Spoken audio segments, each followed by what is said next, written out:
Welcome to the Deep Dive. We're here to pull out the key nuggets of knowledge you need to stay informed. Today, we're tackling something pretty big, a challenge keeping university leaders awake at night, I bet. Yeah. How do you adapt education, like, really fast to a world that just keeps changing, especially the job market? It's all about future-proofing graduates, right? It really is a critical point we're at.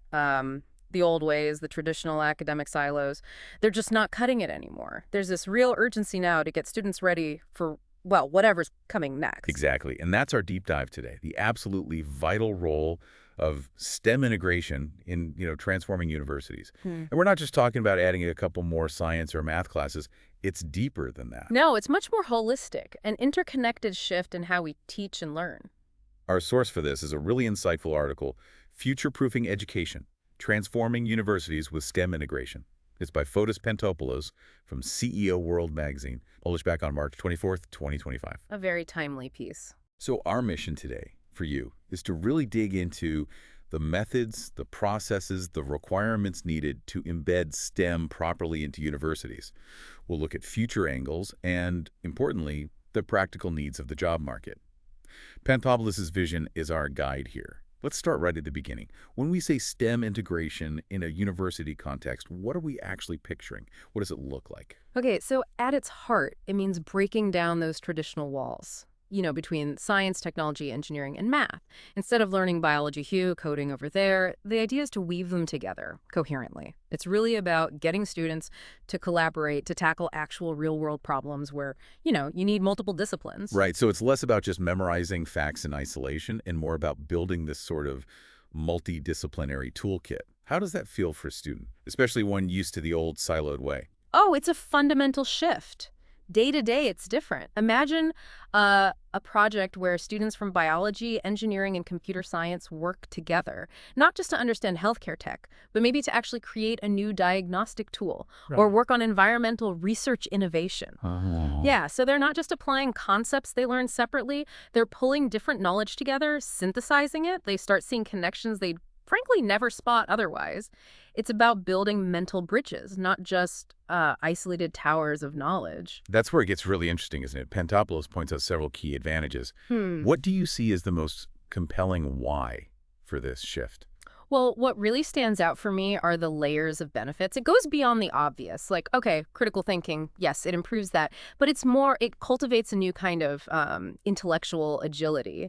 Students are pushed to look at problems through all those lenses, scientific, technological, engineering, mathematical, all at once. And that leads to genuinely holistic solutions, things you just wouldn't get to otherwise. That's a powerful way to put it. And it makes sense, thinking across different frameworks like that. Absolutely. And this interdisciplinary stuff, it really boosts student involvement too, because it's practical. It connects what they're learning directly to real situations. Engagement goes way up compared to just, abstract theory. That whole why am I learning this question, it kind of vanishes. Okay, and thinking about life after university, what's the most direct benefit for graduates hitting the job market from these programs? Yes. Look, it's not just about getting a job. It's about getting a toolkit that's, well, future-proof. Graduates with these strong, integrated STEM skills, they are incredibly sought after. Huge demand. It gives them a massive advantage. It's almost like a hedge against career obsolescence because these skills are so adaptable, they can navigate industries that maybe don't even exist yet. Okay, so the why is crystal clear. Huge benefits. Yeah. But actually making this kind of massive change happen at a university, that sounds incredibly difficult, like a Herculean task. What are the real practical hurdles they face? That's a really important question, yeah. Because implementing this it's not simple. A major roadblock, often the first one, is budget, money.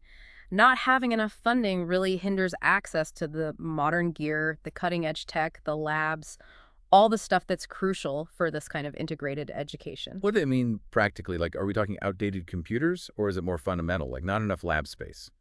Often it's more fundamental. A university might struggle to, say, afford and maintain the latest robotics labs, or the high-performance computing needed for complex data analysis, or even VR setups that could transform how subjects are taught. And it's not just getting the money, it's also about allocating it effectively, strategically, across departments that used to keep their budgets very separate. Right. And I imagine training the faculty must be another huge challenge. Teachers are specialists, right? Getting them to integrate across different fields. That must be tough. You've nailed a key point there. A lot of educators, brilliant in their fields, aren't necessarily equipped to um, blend subjects effectively or use the newest tech in a cross-disciplinary way. Investing in their training is absolutely vital. But again, funding for those workshops, for ongoing professional development, it often falls short. And then there's the whole bureaucracy of it. That Updating curricula, getting different departments to actually cooperate. That sounds like herding cats. Exactly like herding cats. Getting a unified interdisciplinary approach, making sure departments genuinely collaborate, it's incredibly tough. You often run into these entrenched, sort of isolated perspectives. This is how we've always done it. Building an integrated STEM curriculum takes serious effort, a lot of time, and real commitment from everyone from the top brass down to individual lecturers. Okay, so those are some serious hurdles. What tools, what approaches are universities using to actually overcome them and make this transformation work? Well, technology is definitely playing a pivotal role. Things like virtual reality, advanced online platforms, they aren't just add-ons anymore. They're fundamentally helping design more dynamic, more interactive learning environments. Think about a biology class using VR. Students can literally walk through the human circulatory system, interact with anatomical models in 3D.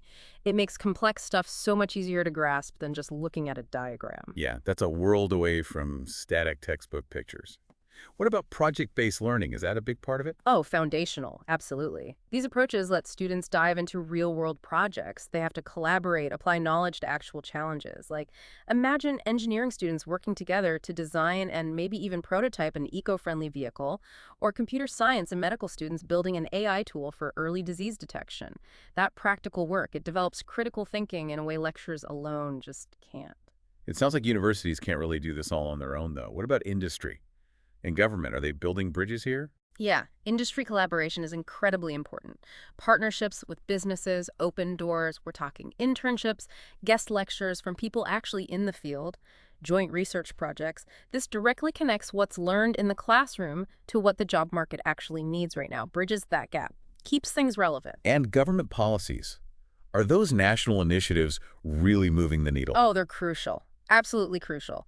National initiatives often bring vital funding, grants for new tech, money to upgrade labs.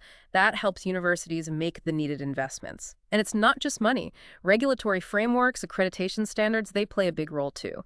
They often push, sometimes even require, more interdisciplinary education. They set quality benchmarks. And that, in turn, tends to boost employment rates for graduates. So government helps set the standard and provides some of the means. Okay, what about the really cutting-edge stuff? What's genuinely exciting people in STEM education right now? What's really pushing the envelope, I think, is the deep integration of AI, artificial intelligence, and data science right into the curriculum. These aren't just buzzwords anymore. They're fundamentally changing how students learn, how they analyze data, how they apply knowledge across fields. Give me an example. What does that look like for a student? Pantopoulos mentions a great one.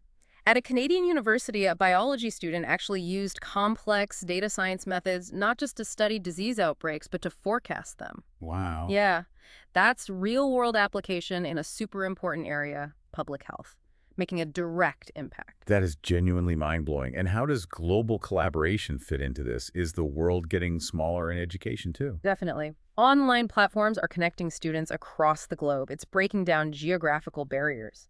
So students can get diverse perspectives on global challenges like climate change or sustainable energy. They can work on group projects together using virtual tools. It broadens their horizons, builds essential intercultural skills, basically prepares them for the interconnected world we live in. Okay, so looking ahead now, what strategies does Pantopoulos suggest for universities trying to keep this momentum going to really stay future-proofed? Well, first off, long-term strategic thinking is absolutely non-negotiable. Institutions have to constantly scan the horizon, look at emerging trends, really evaluate what the workforce needs next, and be ready to adjust curricula quickly.